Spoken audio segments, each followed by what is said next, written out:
Oh, you're recording? I guess so. Say hi, Curtis. Hello. Ladies and gentlemen, our main man, Curtis, from the Westway. He's a beautiful human being. We love him. See you guys. You do love him. It's like 5 inches. It's like an inch. Ready to go for a ride on the backcountry? It is ice. It's freezing rain.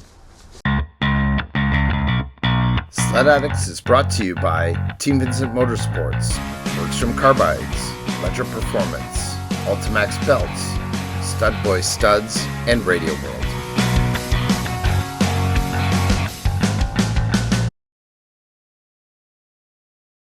Hello everyone, we are back, and look at where we are. Beautiful entrance to A West here with the welcome to our Winter Wonderland sign up in Cochran, Ontario. Jess is riding the new Backcountry XRS Turbo today. So we're getting a chance to finally get some break-in miles on the sled. I'm going to be ripping on our new Lynx Xterrain 900 Turbo R. And yeah, we're getting something. It's certainly been slim pickings. They had one big dump up here which kind of helped us to get the trails set up. And we need more snow.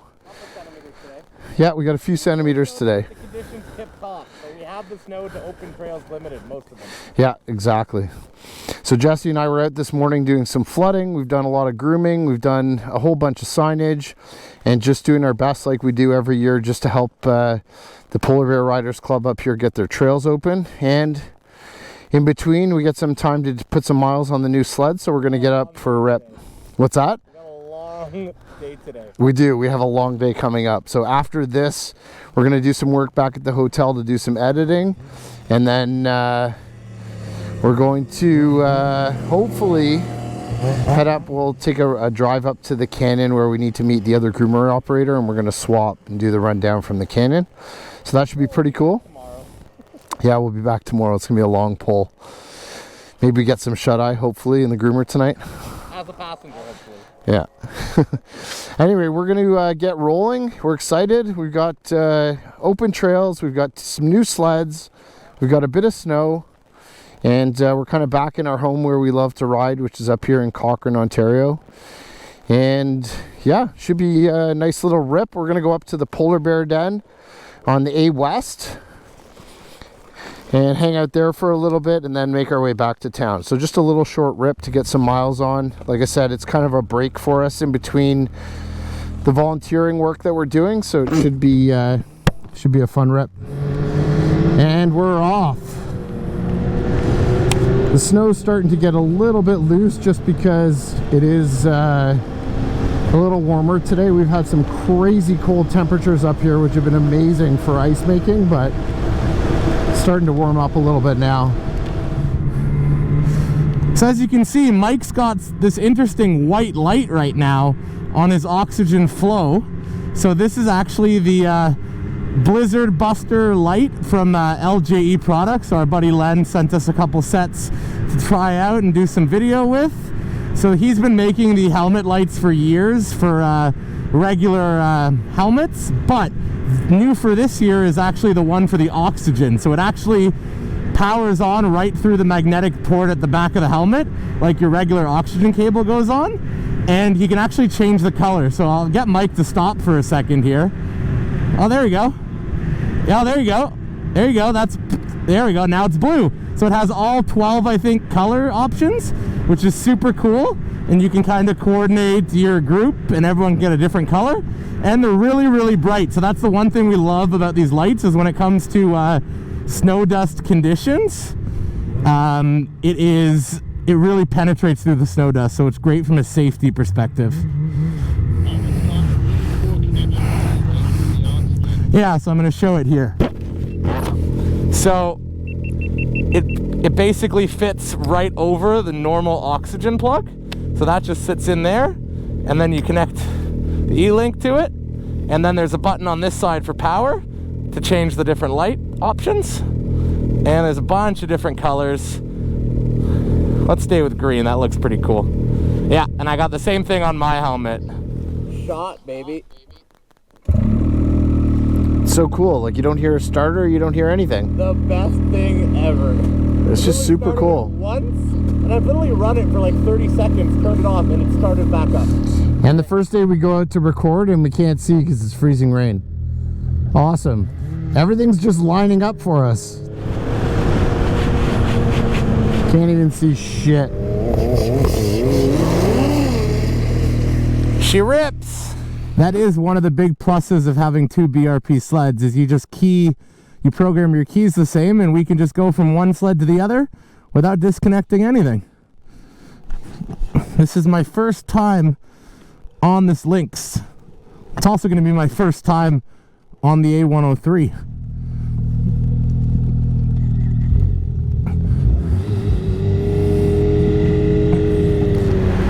But I do like the seat. It is actually quite soft. What I will tell you, Mike, is every jump I just hit, the front of the sled soaks it up like it's nothing. Like absolutely nothing.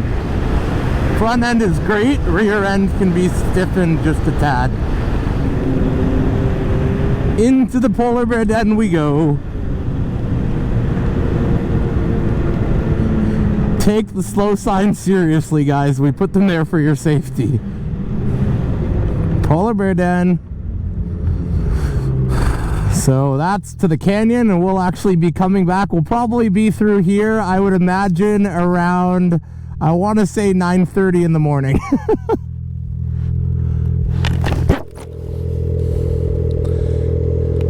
There's Mr. Mike on the BC XRS 850 Turbo. You enjoying the freezing rain, Michael? No, not at all. I think it's great. That's our snow depth, folks. You can see it there. It's just about 1.5 feet. We got some other people enjoying the trails here. We're just at the polar bear den hanging out. Very nice expedition. That is a beast. All right, and here we have somebody who's going to get our trails closed. Closed trail. It's not open. Technically, he is riding closed trail. Thank you for your aftermarket exhaust. Well, we had a little bit of a malfunction on the backcountry here, but again, it's nice. It's an easy fix. I'm not really sure what happened, but the gauge wasn't on when Jesse started out, so we're out in the middle of the trail, and all I did was just take this plastic piece off, and then I just reconnected the connections, and it seems to be working again. So I have a feeling that still might be that same snow dust issue that a lot of folks had when you're riding behind somebody and you're getting snow dust into the sled. I think the moisture gets in behind here, and that's probably what's causing it to go out. Beautifully now. Yeah. Jess, what do you think? First impressions on the Lynx? Love it. Love it? This thing's an animal. It's a cool sled, eh? Hit the throttle, it just like lifts the skis. Yeah. I think that's partly, obviously, it's an uncoupled suspension, so it's very different from what you're used to with the Renegade 900s. Yep, for sure. On top of that, it's the power of the MCX kit. 100%. 900 last year also lifts the skis a little bit. Yeah. They're both ski danglers. They are. They are both ski danglers. All of our sleds this year so far are ski danglers. This is true. Even the competition package, which is coupled, lifts no problem. Yeah. Yeah. Salt is the dangler of danglers. Yeah, Salt definitely dangles pretty good. And there's backcountry dangles too. Yeah, Jesse stood that up in the powder. We were hoping to get some snow and powder to try it in. But so far, even on the trail, you can notice the front end is better. Foot off trail, that it lifts. As soon as you get into anything that's not hard packed trail. But this is what you wanted. You wanted a wide backcountry. That's what I said from the beginning. The backcountry, like the Assault, like we got the Assault as another sled for us to ride, of course, but at the same time, it's going to be my dad's primary sled, and he's a trail rider. He's not going to be doing much off trail. And the biggest priority was to have a fun backcountry sled for us, but at the same time, make it manageable and comfortable and an easy sled to ride on the trail. And it does. And that Assault really is, because it has a trail front end. Yeah. It's had that for years. So the backcountry this year, Skidoo giving you the option of both. So for the guys that want to do just backcountry stuff or mostly backcountry stuff, this is not the answer. You want the narrow 39 front end. But for us, when we're doing mostly trail riding and probably 20-30% off trail, this is perfect. I loved your backcountry last year in Vallon on the trail. Yeah. But I felt in the corners I had to lean way more to prevent that sled from throwing me because it's super narrow. Yep. So that's really the difference I noticed. Some more folks enjoying the trails. thank you for Some nice Yamahas. the open trails.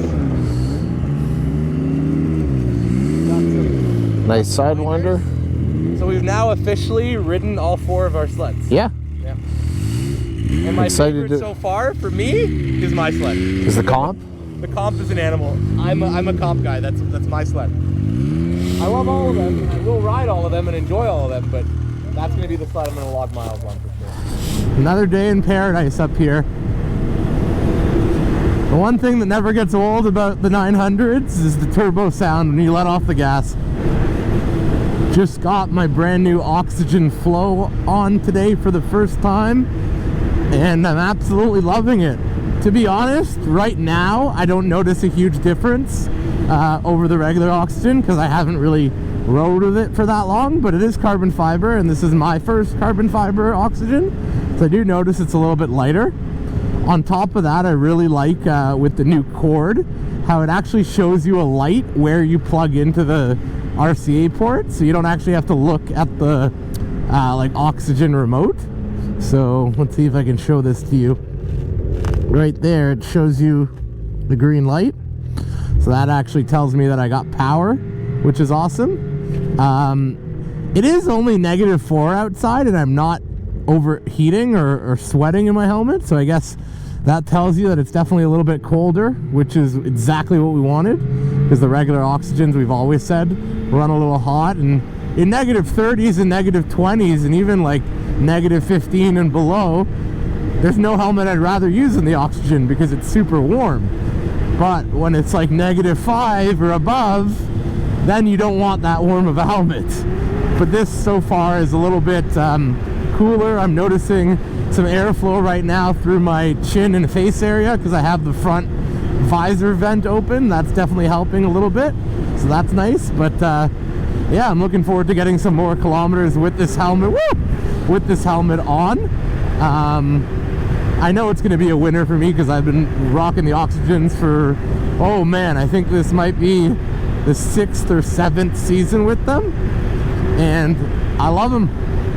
Especially also from a YouTube perspective and recording, like you can hear me super clear right now, and that's because this helmet is very quiet.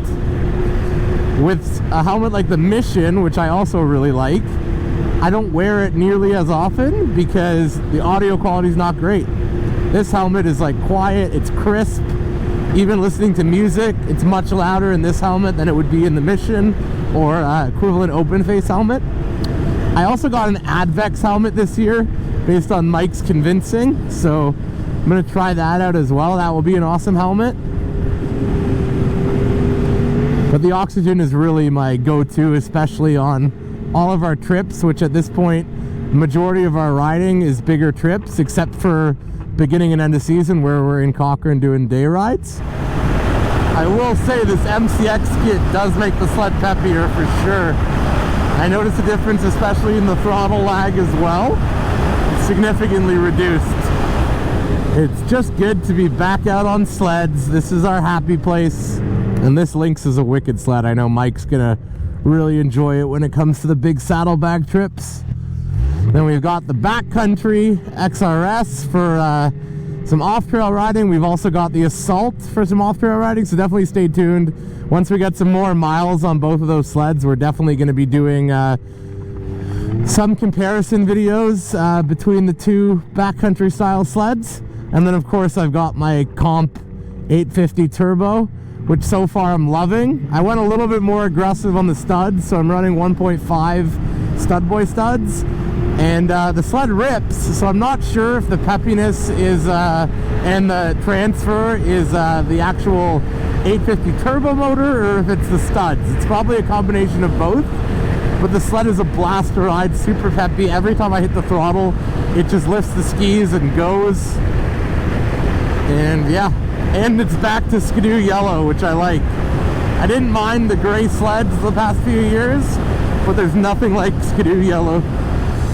All right, just coming back into town. Jesse and I were hanging out at the Polar Bear Den for a bit and swapped up again. I'm on the Backcountry, and honestly, I'm super impressed. The turbo actually rips. I had a good time on Jesse's comp yesterday. I absolutely love the sled, but these 850 turbos, They definitely rock and roll. Definitely a level up on the regular 850 for sure. They scream. And it's interesting, so far with all the sleds, I'm kind of finding the top speeds, at least based on the gauge, is pretty much all the same, but these things absolutely friggin' ripped. So I'm loving the turbo. It's a lot of fun. And then we're just getting them broke in, but so far so good. We've had a chance to ride all 4 sleds and they're a ton of fun. Here's Jesse.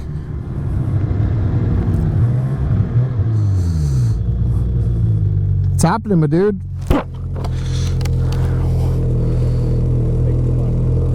Yeah, keep riding. It's insane. She's a dangler. But dude, I'm loving, I'll be honest, the turbo is definitely way better than a regular 850. These turbos are sick. You're noticing a difference? Oh yeah, this thing rips. I launched over those hills back there like it was nothing. Like it rips. Turbo! Yeah, the turbo definitely is awesome. Like, I really love it. A few more miles, but it's so fun. Hashtag that turbo feeling. This thing rips. I got it at the same top speed as the Con. Exactly the same. And I just want to confirm, what color is this vehicle right here? It's diarrhea green. I would call it like infant, like diarrhea green, yeah. I think the skidoo folks were calling it baby poop. Baby poop? That's exactly. Listen, it looks good. It's a nice looking sled, but it's definitely not yellow. And I'll keep running that point home until, what's the expression? Until the cows go home? I don't know. Until Bob's your uncle. Mark's my uncle, though, actually. I have no uncle named Bob. Let's see how we're doing on ice fluid. Oh, yeah. Chugging through ice fluid? Not much, because you're the one riding it. Used a little bit. Not too bad. I like that Lynx coat. Super light. Paper thin. What do you think of this Exodus? Does it look good? Yeah, it's good. It's super warm. That's the first time you've tried skidoo clothing, too. Yeah, this is the first time I've ever worn a skidoo suit. And what I will say, firstly, the Tech Plus boots that I'm wearing, you can they feel like regular boots. Like I can bend and flex in them. Other boots that I'm used to wearing are a little more stiffer, and I actually like these. They're super comfy, they're warm. And then I'm wearing the Exodus jacket and the Exodus pants. And this is going to be my primary trail suit for the colder days.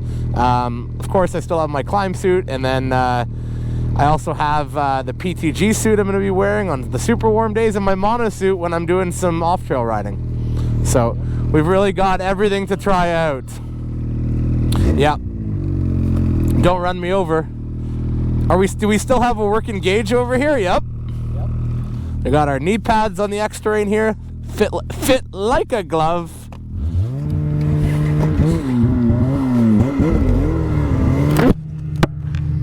There's Mike. Let's see him. Let's see if she dangles.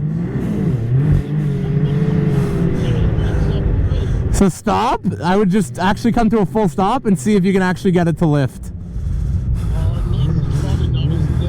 No, it will lift. Just there you go. That light is so bright, dude. Yeah. This has not been tracked out already. That's okay. You can still do it.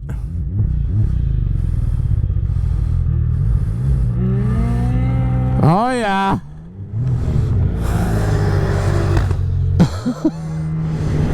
And we're back in town.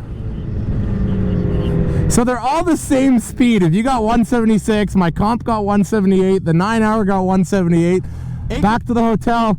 Well, it's gonna be a long burn, guys. We gonna go back. I'm gonna try to edit this video and get it up to YouTube in the next few days, and then we are heading to the shop to fill a 400-liter tank of diesel, hook up that trailer to the truck, and send it 2 hours to the canyon to meet Dan, and then me and Mike will be hopping in the Bison and bringing it back to town.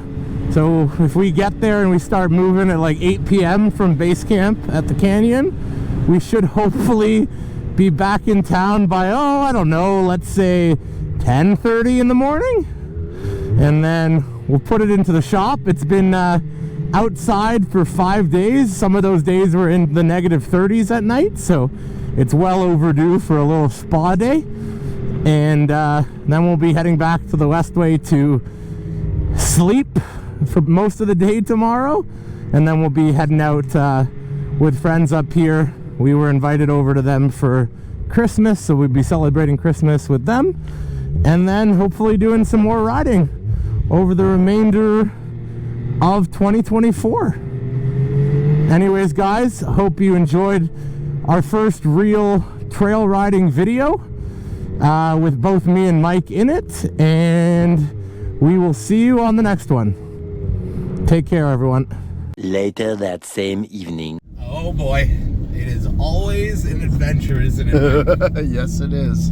So as you guys know from the video, we said we were heading to bring fuel up to the canyon to meet operator Dan with the bison. We were gonna fill that groomer full of fuel, and then Dan was gonna take the truck home, and me and Mike were gonna start our 14-hour run from base camp back into town. Well, That did not happen. that did not happen. So first off, we get the call that Dan's 2 hours out from the canyon, so we were going to the trailer with a 400-liter tank of diesel so we could bring it to Dan. OPP had closed down every access point to the shop for an ongoing investigation for 5+ hours, so we weren't able to get the diesel.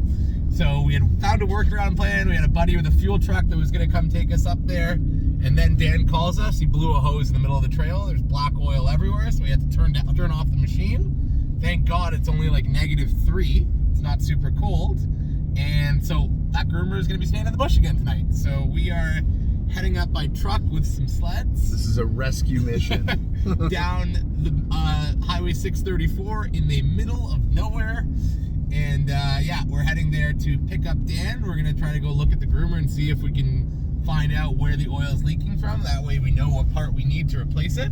Otherwise it has to be a whole other trip to come back up, diagnose the issue, go back, order the part, and then bring it back up. So don't know what's going to happen in terms of when the canyon trail is going to get the second pass grooming, but we'll be working on that as well. But the focus right now is getting our operator, making sure he's safe and in the truck, and back to town. Here, this is literally the road that you take all the way up in the middle of nowhere. We're going up to like the Indian Reserve, and then They don't like white men there.